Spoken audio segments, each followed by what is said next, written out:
vocês. Eu quero que vocês abram um livro aí na disciplina de Geografia, na página 26, onde nós paramos, que fala sobre paisagens. Paisagens são alteradas com o tempo.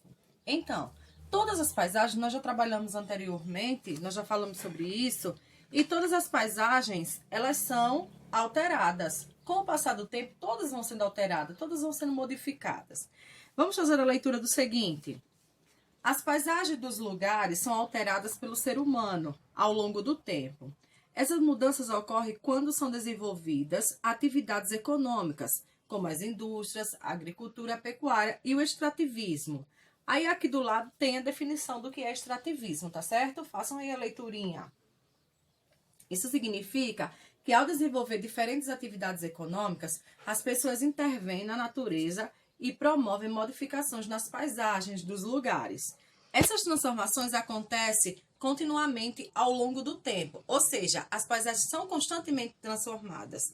Nós temos aí um exemplo, né, isso de transformação de paisagens, né? Aqui, essas 4 imagens aqui, elas mostram a modificação dessa paisagem aqui com o passar do tempo, né? Isso, ela foi transformada pela mão do ser humano, é isso? Aí tem um desafio que é para você responder aí embaixo, analisando essas 4 paisagens, tá? Analisa essas duas e mais essas duas aqui e responda essa questão aqui, tá bom?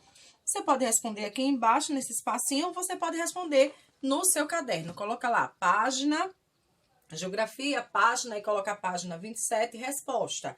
Ou, se preferir, pode fazer aqui embaixo mesmo. Que tem o seguinte: identifique quais foram as principais transformações que ocorreram na paisagem mostrada nessa imagem ao longo do tempo. Então, nessa imagem aqui, ó, quais foram as modificações que aconteceram com o passar do tempo até chegar aqui? Aí você vai escrever quais foram as transformações que ela sofreu, ok? Aí temos aí do outro lado, na página 28, a destruição da fauna e da flora, não é isso? Então, a fauna está relacionada aos seres vivos e a flora está relacionada à natureza. Vamos lá. As alterações das paisagens promovidas pelo ser humano, em muitos casos, podem causar sérios danos à fauna e à flora, né? Ou seja, pode causar danos tanto às plantas como aos animais. Quando isso acontece, nós fazemos uma destruição. Quando eu digo nós, eu não estou dizendo eu, você não. O ser humano em geral, tá bom? Quando isso acontece, quem são os prejudicados? Né? Por exemplo, se há uma queimada numa mata, quem são os prejudicados? Os animais que moram naquela mata e as plantas, né, que ali existem. A destruição de áreas de vegetação nativa, principalmente pelo avanço das cidades e a expansão das atividades agropecuárias, não apenas contribui para o desaparecimento de espécies vegetais, mas também compromete a sobrevivência de animais silvestres, como aves, répteis e insetos, que vivem em florestas e matas. Com isso, muitas espécies correm risco de perderem seu habitat, ou até mesmo serem extintos. Então, quando há essa destruição, os animais eles começam a ficar extintos, não é isso?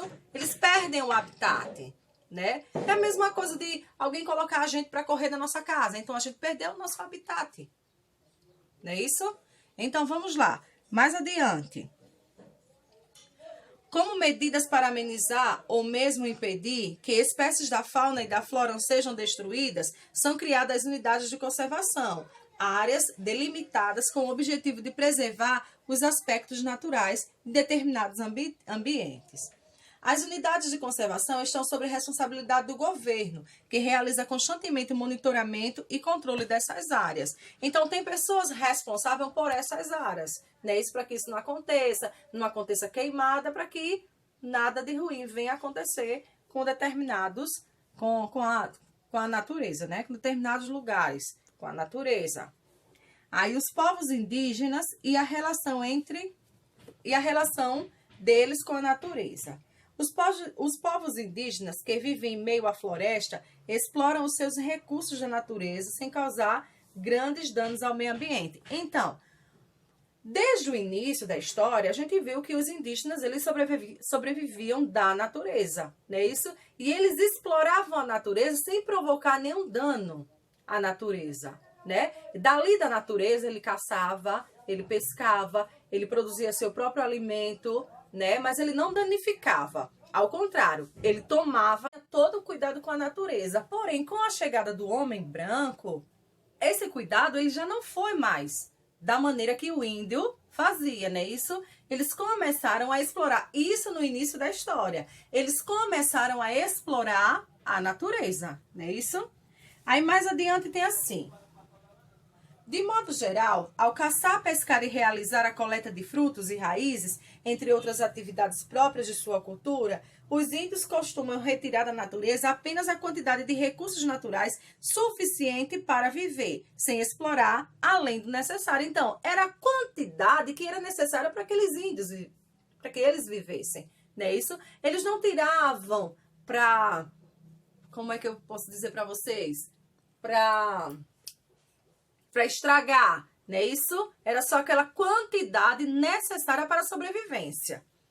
Em relação entre os povos indígenas e a natureza, respeitam o tempo necessário para que os recursos naturais se recomponham, não é isso? É o que a gente repete. Precisou tirar uma árvore? Plante outra. Não é você tirar uma árvore e ali deixar, não. Porque com o passar do tempo, aquilo ali vai, né, fazendo falta, né? Então, o índio, ele fazia com que por exemplo, precisou tirar uma fruta, não é isso? Aí aquela fruta estava verde. Não, tinha que esperar aquela fruta amadurecer para poder tirar aquela fruta. Não era um desperdício que eles faziam, certo? Aí nós temos o seguinte, natureza também transforma as paisagens. As paisagens dos lugares também são continuamente modificadas pela ação dos elementos da natureza. Esses elementos alteram as paisagens quando ocorre, por exemplo, chuva, né? Chuva forte, vento, terremoto e entre outros fenômenos naturais. Nós temos aí a descrição de alguns, né? Nós temos aí a descrição de alguns fenômenos da natureza, que eu quero que vocês deem uma lida aí na página 29, ok? Então, lembrando para vocês que nós temos já uma questãozinha da página 27. Eu quero que vocês deem uma lida aí na página, nesses fenômenos aí, que pede assim para você observar as fotografias a seguir, né? E abaixo tem uma questãozinha também da página 29 para você responder, ok? Aí vamos lá. Fenômenos da natureza. Fenômenos da natureza transformam paisagens em velocidades diferentes. As alterações das paisagens ocasionadas pela ação dos fenômenos da natureza podem ocorrer em velocidades diferentes, ou seja, rápido ou lentamente, não é isso? Por exemplo, choveu bastante, não é isso? Choveu bastante lá em Santana do Ipanema. Então, aquilo ali fez uma destruição, né? As comportas, elas precisaram ser abertas. Então, imediatamente, a cidade ela foi prejudicada, né? Isso houve uma transformação geral imediatamente, ok? Algumas transformações nas paisagens resultantes de fenômenos naturais são receptíveis imediatamente ou ao longo de um curto período de tempo. Os terremotos são movimentos que ocorrem na superfície da Terra e podem transformar rapidamente uma paisagem. Esses terremotos de terra causam muitos danos às edificações construídas pelos seres humanos, né? Isso então é questão da sua abertura na superfície terrestre por onde o magma é expelido. O magma é um material pastoso que existe no interior da Terra e vem à superfície por meio das erupções vulcânicas. Quando o magma se resfria, formam rochas, não é isso? E nós temos aqui o exemplo do vulcão, tá certo? O magma ele fica na superfície da Terra e quando ele é expelido, ele forma rochas. Mais adiante, por outro lado, há fenômenos naturais que transformam as paisagens lentamente, de modo quase imperceptível para nós. Ou seja, quase não dá nem para a gente perceber. Para nós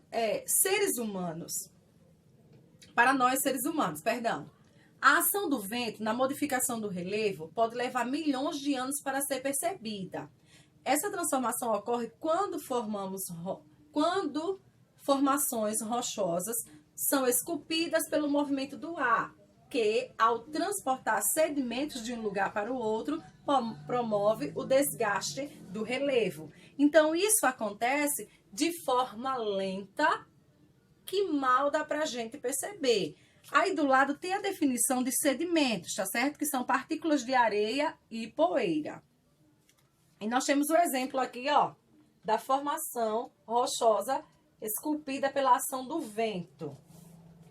No caso dos cânions, a forma das águas de um rio leva milhares de anos para retirar sedimentos e escavar a rocha, formando os vales profundos, né? São os cânions. Quem já passeou em algum? Eu nunca passei, né? Mas tenho vontade. Até porque eu vejo na televisão, vejo fotografia, eu vejo que é muito bonito, né? Esse aí é o exemplo de Xingó.